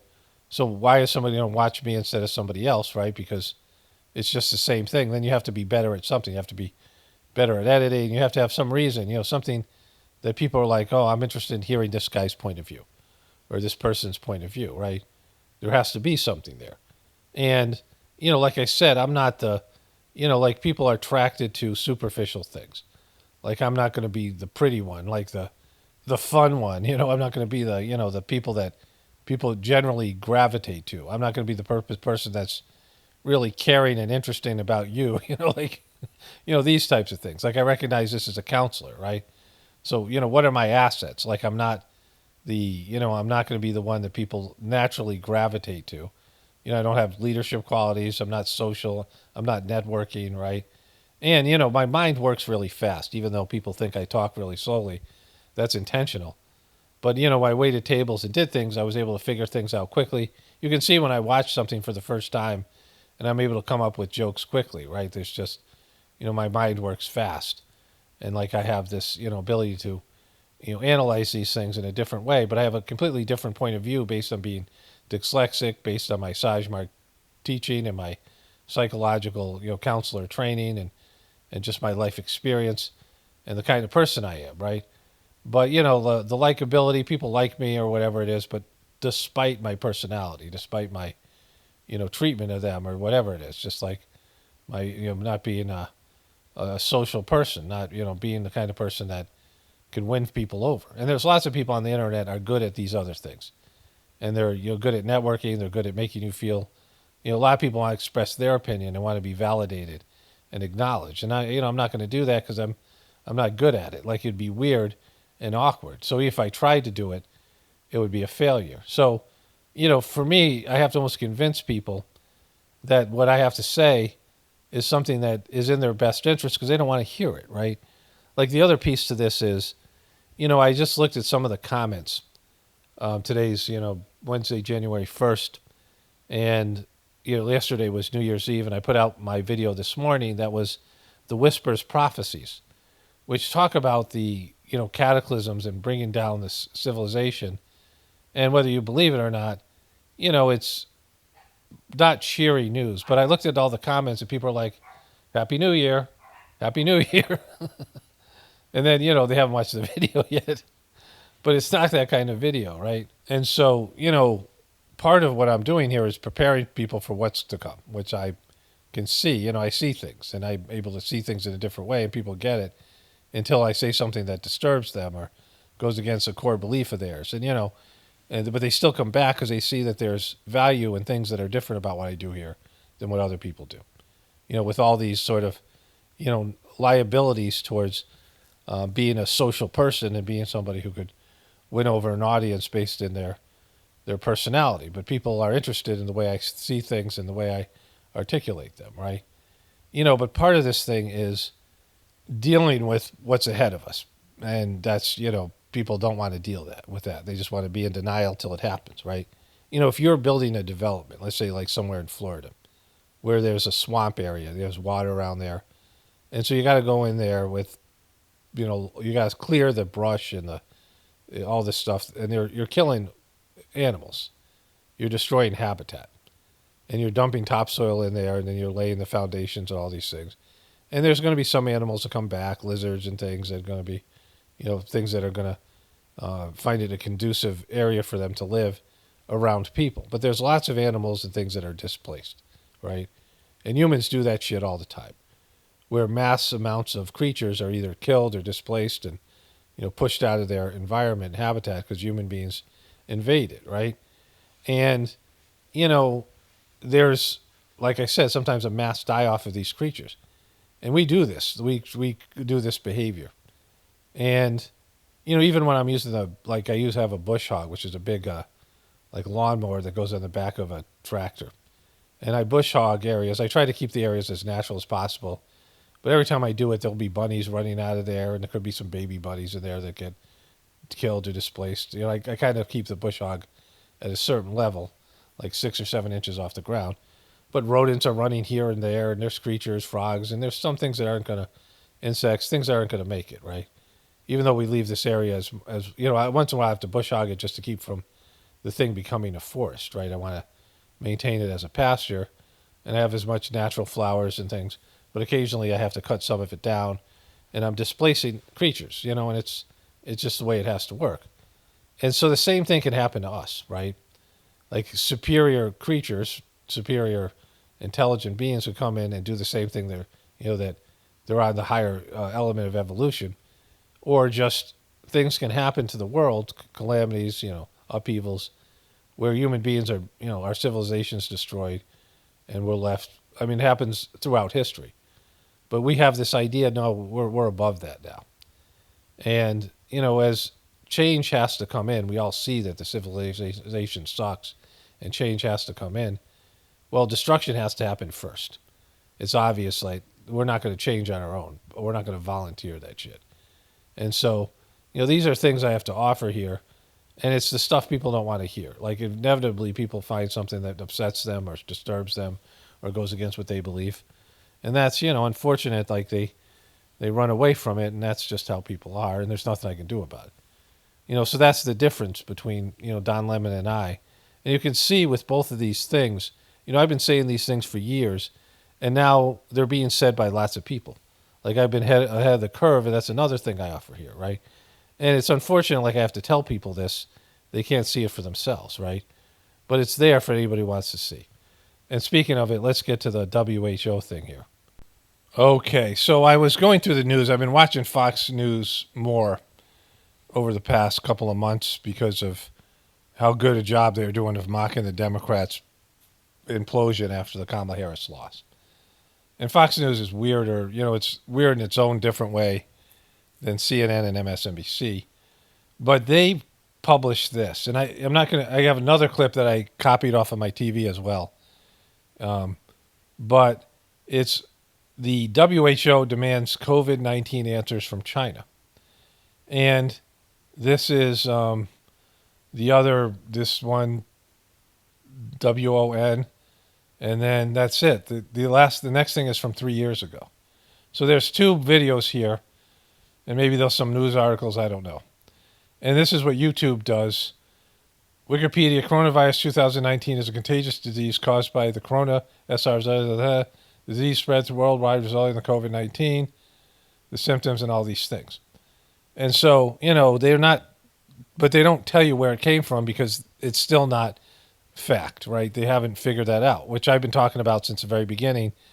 I called bullshit on that for the reason I'm going to tell you as we go through this, which you probably already know. But they're finally dealing with this. The WHO is finally dealing with this, where they're pressing China for some fucking answers, right? The World Health Organization still demanding answers from China on the origins of COVID 5 years. So this is from yesterday, right? New Year 2025, 8 hours and 39 seconds left. After the virus put much of the world on lockdown. Quote, we continue to call on China to share data and access so we can understand the origins of COVID-19. This is a moral and scientific imperative. Without transparency, sharing and cooperation among countries, the world cannot adequately prevent and prepare for future epidemics and pandemics. Okay, so let's go back to this part here. We continue to call on China. So this is a continuing process. Like, they're trying to make this a new news story. They've released a statement on Monday, but it's a limp dick statement because this is a part of the UN, and the UN really doesn't have much of anything. There's peacekeepers that come in, you know, that are whatever they are, you know, but there's no real, they don't have any binding authority over these countries. Like, there's sanctions that can happen. There's things that the UN can do as a group to vote, you know, to punish a group or to, you know, impose sanctions. But nobody's suggesting that with China. And so China, which has always been secretive, isn't going to say what happened. And it's not really their thing because it isn't just a Chinese caused problem based in everything that I can see here, which I'll give my analysis in a bit, right? And so them saying this doesn't mean China's going to listen to them. And why would China listen to them if it's something that's going to turn the world against China, right? So let's get into the other stuff here. Prepare for future epidemics and pandemics. A spokesperson from the Chinese Foreign Ministry says they have shared the most data and research results possible. So they've said we have. We don't have to. We've already done this, right? Dr. Robert Redfield, former CDC director, is here. But first, to senior foreign affairs correspondent Greg Palcott, who's live from London. Hello, Greg. Hi, Jonathan. Yeah, it's remarkable. All these years later, and officials are still demanding to know how COVID-19 began. Remember, that led to over 7 million deaths worldwide. The first cluster of cases of viral pneumonia, soon to be known as COVID, was reported on this very day in Wuhan, China. Okay, so I had people who came forward and said they got it in October, right? So this was... At first, the thinking was it transferred from infected animals to humans at a market there, but a growing number of experts and officials pointed to a laboratory at Wuhan and asserted the disease was created and escaped from there. Okay, so let me go to the other clip that I have. So later on in this clip, he's going to talk to this guy, Redfield, right? And they don't show it on YouTube. And I'm going to show you that clip coming up, right? But if you remember this, the first cases were in 2020. My family and I were traveling through India at that time, and we were just hearing about what was called coronavirus. And people from that country, people from Taiwan were put in a separate little holding area when we were in the airport in India. And we had to go from that airport to another airport. So we're getting coming into the country, had to go through immigration to go on a changing flight or whatever it was. But these people were put in a maybe that was our final flight, and we were going through immigration. But these people were put in a quarantine area where they put those ropes around them, and they were just all standing there. And there was a big fat 6'4" older Englishman who was some successful businessman and person with a A-type personality, and he was loudly complaining, and then he just walked out. He just didn't obey the quarantine. And, someone was saying, my kids or someone saying, there's this thing called coronavirus going around. And so that was January 2020. And it was just hitting China. But then I had people said earlier that fall, in October and November, they had it or someone else had it. This thing was already going around. And then there was all these unreported or unverified cases of people having it in different places across the globe. So it wasn't just China. They were blaming China, whatever China got out of the deals that they were being blamed. But this was something that was released worldwide. That's the first piece, right? Based in, if these people are telling the truth, that they had it or they knew somebody who had it beforehand, right? Before the initial acknowledgement of it being released. Greg Palcott in London, thank you very much. Let's bring in Dr. Robert Redfield, former CDC director now. Doctor, wonderful to have you here. We thank you for joining us this New Year's Eve. Would you agree that China has been less than fully transparent? Yes, I think that's true. I also think, though, we should acknowledge that probably our own intelligence community has been less than transparent. Of course they have, because they know. They fucking know. Of course they know. You don't think they don't know, right? They know, they're just not telling you what caused it, why it was done. And so then you have to speculate why don't they want you to know, right? And I'm coming back to that because I've talked about this before, but I want to talk about it at length here. So in what way, when you say the intelligence community, what do you think they are keeping from the American people? I don't think they've released all the information that they have. I mean, clearly the FBI and the Energy Department have looked at this critically with their own scientists, and they came to the conclusion, like I have, that the origin of this virus was a laboratory leak through gain-of-function research. But the CIA and some of the other intelligence groups have not really been transparent about their own assessment. I think John Radcliffe, who's coming in as the new CIA director, is a big advocate of full transparency of the classified data that we have. Congress has voted unanimously that it be released. Biden has chosen not to release it. Hopefully when it's all released, there'll be greater clarity in terms of what the true etiology of this. I have no doubt, I have 100% confidence that the origin of this virus was gain-of-function research from the Chinese lab.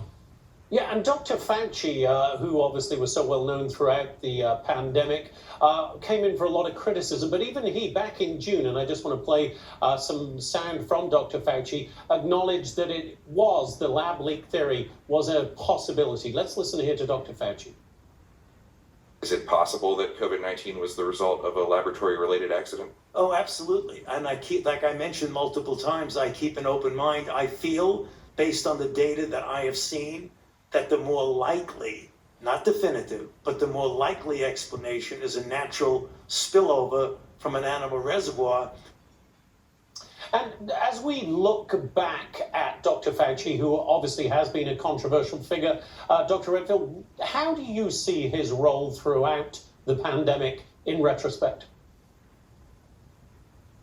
Well, I know Tony quite well. I think first and foremost, when it comes to the origin of the virus, I think he really weighted the scales towards natural spillover. I've been one to say there's really actually no evidence for natural spillover. There's a lot of opinions, and there is quite a lot of evidence for laboratory origin. Tony obviously weighed in very heavily on natural origin being the cause, and brought the scientific community together to do what I call the wedding announcement in Lancet, and then the proximal origin paper. These are opinion pieces. These are not scientific articles. And it's unfortunate because I had asked Tony to have a very rigorous, open, transparent debate among the scientists who felt. Okay, so there's a lot there. I decided to let it play, but you heard what he said, right? Now, he said that there was no scientific evidence that it was animal related, and most people have dismissed this. For whatever reason, Fauci keeps on pushing it. But remember, Fauci said all along, we're telling you what the science is. And when new data comes in and we have better science, then we'll tell you that, right? So that was the excuse. We did our best with the science that was available at the time. But we know that that's all horseshit because it's for-profit medicine, and the NIH has been proven to be colluding with Big Pharma.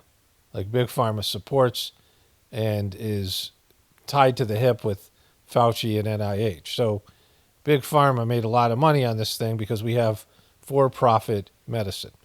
So whatever he was saying, there's that issue. But even with Big Pharma being for-profit medicine, after the fact, you could say what happened. And if China was to blame, then China would be responsible for $7 million deaths worldwide. And, all the shit that they did withholding data and all the ways that they could have made things better, the world would hate China if China was solely responsible for this. Now, there's lots of evidence that the NIH was involved with NIH gain-of-function research in Wuhan, but all that stuff to me is just a smokescreen, because here's a simple fact. Whenever there is a legitimate organic problem, and again, this is where I'm a practical person, and I said this years ago, and it's even more true now, right, because of the way this is played out. It's even obvious that it's more true now. Now, I'm not going to be able to do scientific research, and I can't read scientific data, and I'm not going to, analyze the all the stuff that so-called experts do. But I am an expert on human lying and pattern recognition, and this is the way it always works. If there's an organic problem, we demand as Americans that we know who is responsible, because we're a blame people. We like to blame football players and athletes and coaches and politicians and media personalities. Look at all the cancel culture. Who's to blame? Who's the bad guy? Who deserves to be canceled? Who can we vent our anger and our malice at? Who can we blame for any number of things? We want to know why this happened and whose fucking fault it is, right? Like that's America and that's the world to a certain extent. It's maybe even worse in England. But everyone wants to know who's responsible, and someone's got to be responsible. And if they don't tell you who's responsible, it's them, right? They might have a scapegoat, they might have, a fall guy, but it's them, right? And if no one's held accountable for something, then it's something that they've done, right? It's the powers that be. And on a global basis, there would be a legitimate reason for them releasing a biological weapon that, as far as I can tell, aside from the deaths and the other healthcare issues, it seems like it's something that doesn't go away. Like I feel like there's still some COVID in my system, and I'm taking things. I talk about this on my other videos that I'm doing on Rumble, and I'll eventually, complete those. It's not profitable. It sucks for me, but it's something once I'm done, I can just put it behind me, and it's a place where I can talk more freely about these things. But I have done things that I believe are natural remedies and things that work for the spike protein. And even then, it's something that lingers. My wife and I both feel that. Lots of people feel that COVID is still in their system. It's not like we're getting re-exposed to it, but it just like is there. Like you have these viruses, you have like whatever it might be. Sometimes you have something, it's in your body and your body's just battling it all out. It's battling with it all the time. There's things that you're just going to have in your body for the rest of your life, and your immune system is keeping at bay. But as soon as your immune system becomes weakened, then the virus or whatever it is expresses itself and you get sick again, right? But the other thing that I'm interested in, that the side effects to the virus itself, to boop, and 5G, I think 5G plays a role in this, that because there's a heart-related issues and vascular-related issues and hormone-related issues and the nervous system-related issues, that there's going to be reproductive issues, which we already see happening. That there's going to be issues with younger people being able to reproduce. And there's going to be a mass, pandemic of lack of a significant drop in a birth rate in the future because of certain things that are being done right now, including COVID, including the bloop, including 5G, including other things, and just life in general. And these kids not exercising, these kids living vicariously, living the lives in the internet and not having in real world lives, and the depression and the mental illness and all the things that go with it, and the chronic issues that they're having health-wise, that these kids aren't going to be able to reproduce. And we're going to see this in 5-10 years, a significant drop in the birth rate. And these kids who were children, small children, when COVID was around, they're going to be hit the worst, right? Which would indicate that they're doing this in part, like a reason that they would be doing this is depopulation, that there is overpopulation and that they are doing this to depopulate humanity, right? That would be a valid reason. Like, again, it's nothing that I could prove, but, come on, like just practical common sense. If they were going to release a biological weapon, one part of it would have to be population reduction, because we do have a population problem. And what we're doing now is not sustainable. And so one way to get rid of them, the UN has been working on, they have a population award for whoever is able to reduce the most amount of people. Bill Gates won this. Remember, Bill Gates said that thing is, he showed an equation about CO2 emissions and energy use, and people was part of the equation. He said, we're going to have to reduce these numbers on this side to reduce the amount of CO2 input. I have a compilation. That image will be in here somewhere. He has this equation. The equation, here it is, I have it on, I'm going to use this image, is CO2 equals people times services per person times energy per service times CO per unit of energy. And so he said that you'd have to reduce all the things on the right side of the equation to reduce the amount of CO2 on the left side of the equation. And some of these things would have to be getting pretty close down to zero, which would mean people, right? And so there's been an acknowledgement that there's a people problem, right? That there's, issues with the population. And so that all makes sense, that there would be things that they would do to reduce the population. Because again, so much of our lifestyle is not sustainable. There's moral breakdown, that people are just weaker and worse off than they were before. Whenever there's overpopulation, there is, there's a pushback from nature. You see this when there's overpopulation of rats and mice, and they behave in self-destructive ways.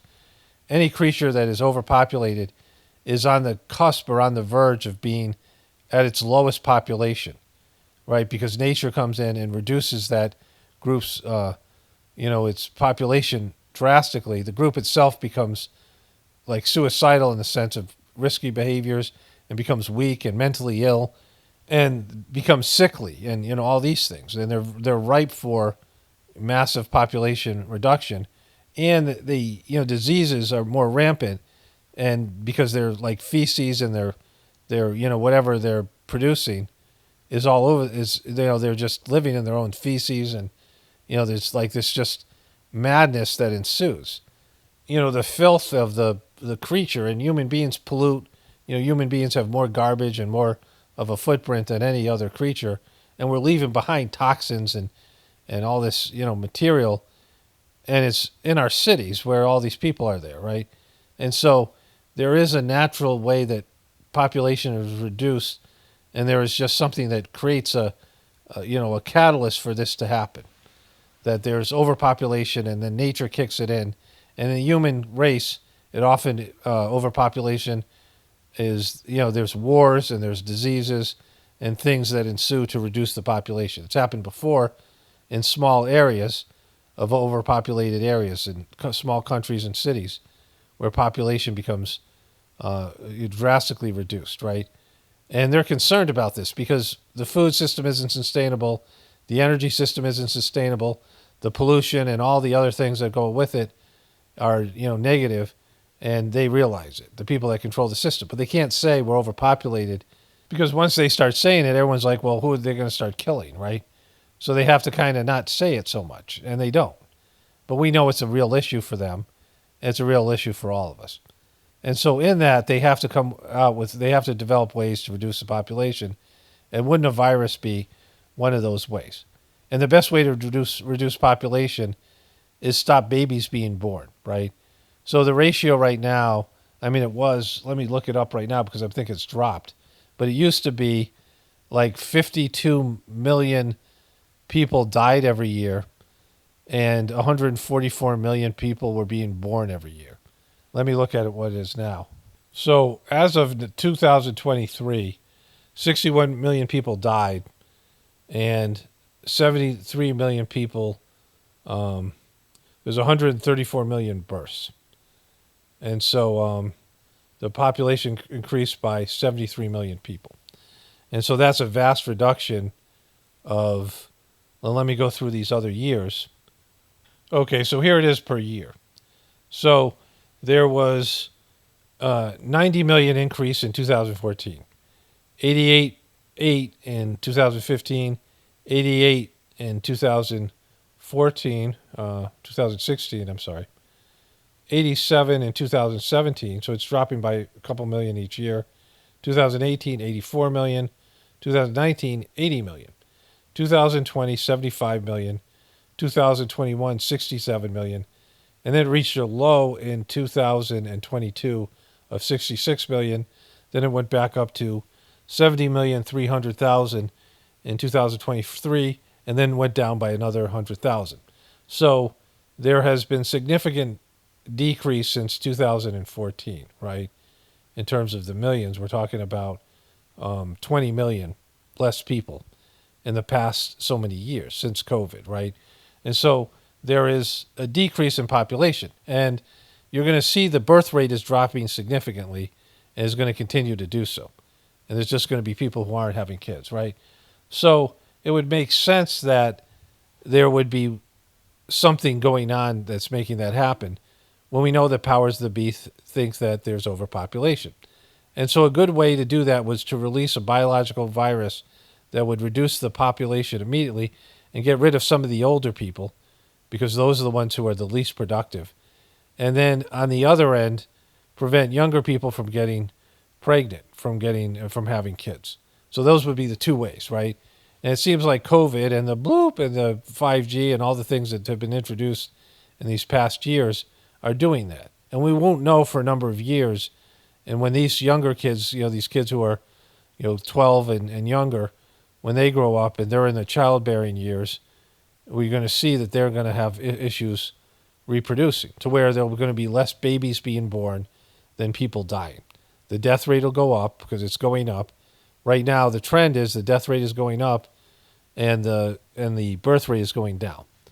And so at some point, it'll be where there's more deaths than births, and then there'll be true population reduction. And also, these older people are dying out at a more rapid rate, and these things could be achieved by releasing a global virus and then undermining the economy with a global shutdown, which has all happened, right? And then what are the other things? Well, war. Because if you have a world war on top of that, you have mass destruction, and then starvation, and a lack of resources, a lack of food, right? Then you have all these other things. And so wars are one of the ways that humans reduce population. Overpopulation leads to war. There's a relationship between population density and war. You find the places where they have high level of population density, and they tend to be warlike, or they become subject to invasion. Either way, they become weak and entitled, overpopulated, and they can't sustain their lifestyle, so they go out and they try to conquer other people and steal their resources because they can't do it for themselves anymore. And so they get pathetic and they get weak and they're invaded. But either way, overpopulation creates wars. So as I was saying before, this is what I said initially. I said this right off the bat when they were talking about pangolin and bats and all that bullshit. And I said, this seems like it's a biological weapon because that's how I experienced it. It was the weirdest sickness I ever had. There would be periods of time where I felt completely better. Like I didn't have any symptoms. And then my body would glitch out and I couldn't breathe and all these things, right? And then I had 3 versions of it and all of them were weird. Like each one of them was, whatever was in it, it just seems like it was more of a, something like food poisoning or some toxicity or some kind of, glitching out of the body than an actual virus, right? Actual illness. But either way, I said this in the beginning, that whenever there's an issue like this, especially if it's disease related, you always want to find the root cause. So you'll alleviate the situation from happening ever again. And if it's a country who fucking leaked this virus, then you would say, like the people would say, and everyone would say, and if it was gain of function virus, stop fucking around with these viruses. Because what if it was something worse that you accidentally leaked? So if it was done either intentionally or accidentally in a lab, shouldn't the world be saying, hey, fuck you guys, stop messing around, stop fucking around with this stuff, right? Because we know what just happened. And so it could be worse. If you guys can't contain this, right? Of course, they're going to come in. I'll play another one thing at the end of this thing. But they're already talking about another one. There's all this stuff going on around the bird flu. It's very hard for diseases to cross over from animals to people. I mean, that's at least what they tell us. And yet they're always concerned about these animal diseases. But you understand the basic principle, the common sense here. This is something I don't know if other people talked about as early as I did or what other people think about it. But why didn't they find out where it came from, and why didn't they squash that thing so it would never happen again, right? When you have a major fuck up, you always want to find out what caused it and how can I prevent it from ever happening again. But with the banking crisis and with so many of these other things, the opioid crisis, they never had a fall guy. I mean, they kind of had a fall guy for the opioid crisis. They kind of had a fall guy for the banking crisis. But they're back to their same bullshit, right? Certainly with the banking, their banking is doing the derivatives markets again, and they're doing the same bullshit that caused the economic collapse in 2008, right? And so if there is a fundamental issue that's causing a major problem, then a blaming society, a society is like a just do it society that expects perfection, or at least it expects competence. And so the world would have turned on China if they were solely responsible. But the CIA and the countries and all these people know that this was released by everybody in agreement, or that's the most logical explanation. And so they're not, they have China to kind of blame. they can kind of blame China. But if China just killed 7 million people over, was it a couple of million people in America? I mean, America got hit harder than like many other places. You think we wouldn't be taking it out on China in some way, right? But if we were involved in that, like everybody else was, then we would, our government, our media would not really talk about it. And so, of course, they're not going to get any answer out of Wuhan because everybody fucking knows what really happened and they're not doing anything about it, right? And so, it's just obvious. Let me play the another one meme here, and then we'll move on to something else. There's going to be another pandemic. Sure that we're ready because there will be another pandemic. Another one, another one, another one. For the next pandemic, which will happen. Okay, so I found this site here, very ad-heavy site here. You can see where it's 70,000 increase in population, got down to 2021, was a low of 667 million people. 667 million people, right? Last year, 2024, was at 70 million. Slightly less, 100,000 less than the previous year. And it's down to 66 here. And if you scroll down here, you can see it's been coming down for a while.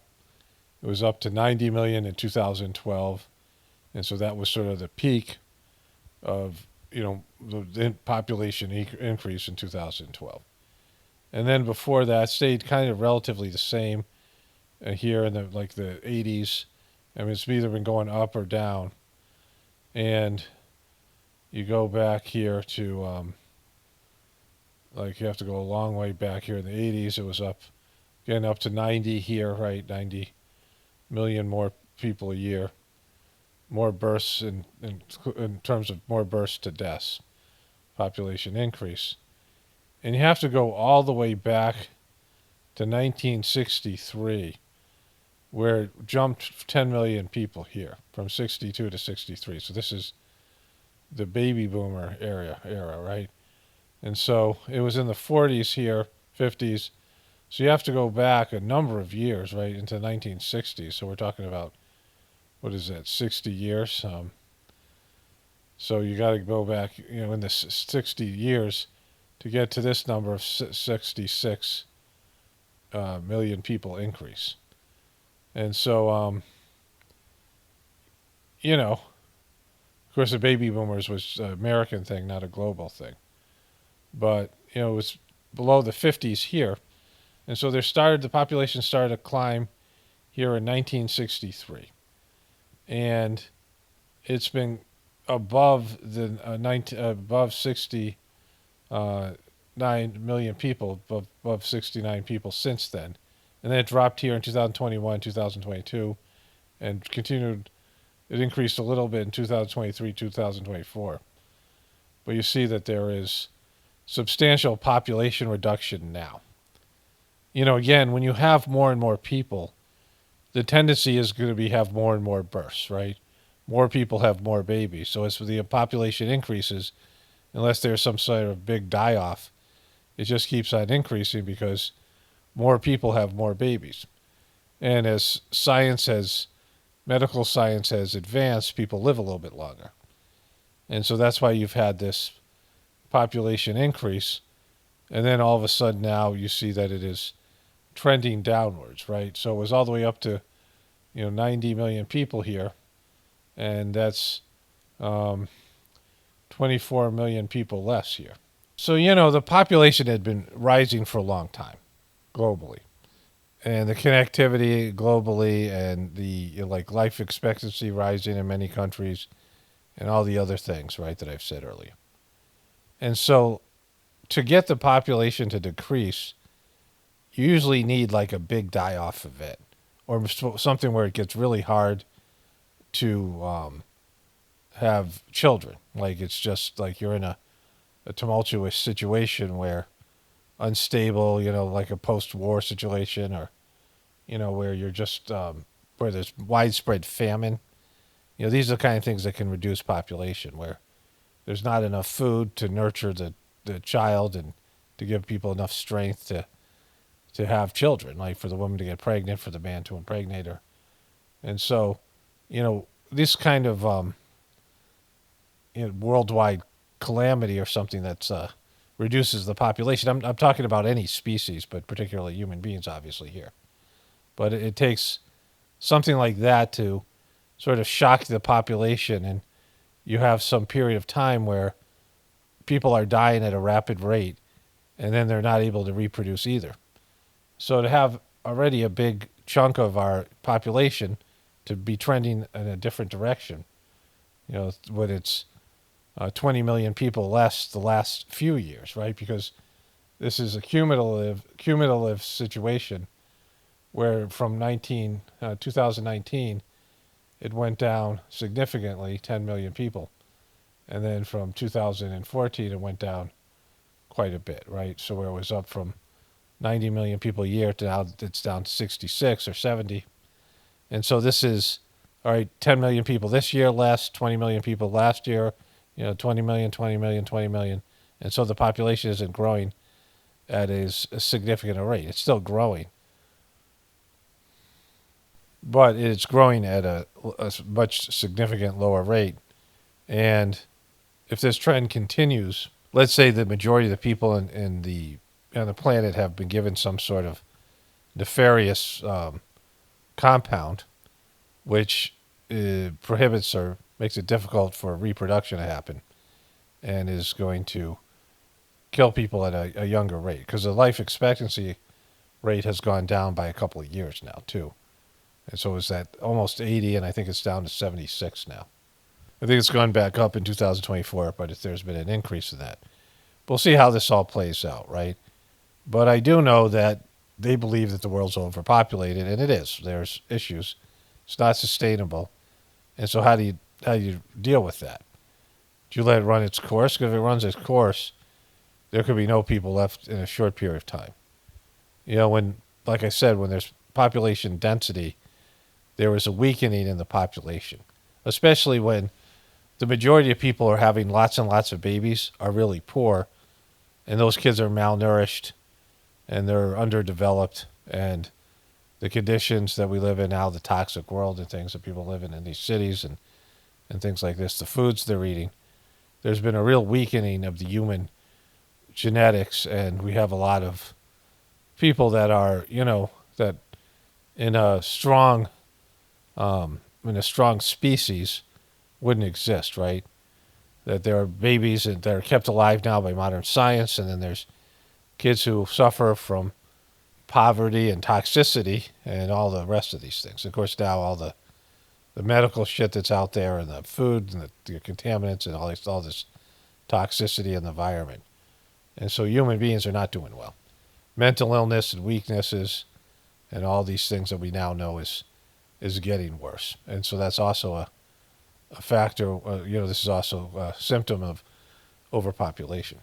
So, I guess we'll see how some of this stuff plays out, but if there's some big events that happen, you have a couple of years where there's just massive die-off, the next thing you know, there's just not enough people. And if some of those people are like skilled, we're trained to be specialized, where there's just so many people that can do certain levels of jobs that might take years of training. And if you have a massive die-off, and there are people who, there's some things that the world needs that are only produced or mined in a certain location, certain minerals and things, certain